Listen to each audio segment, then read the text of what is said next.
Besimi në xhennet, në xhehenam, në melaike, në engjëj, në kader, paracaktim të Allahut, është vetëm një gjë dytësore, sekondare, apo esenciale?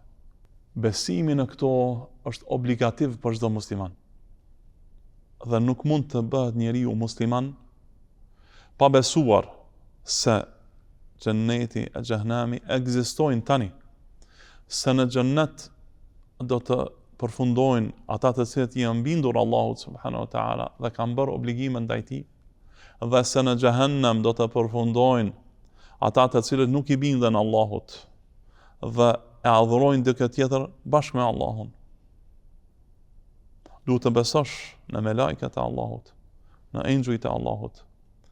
Gjithsesi, nëse nuk beson në ta, nuk je besimtar. Duhet të besosh në qada dhe kader.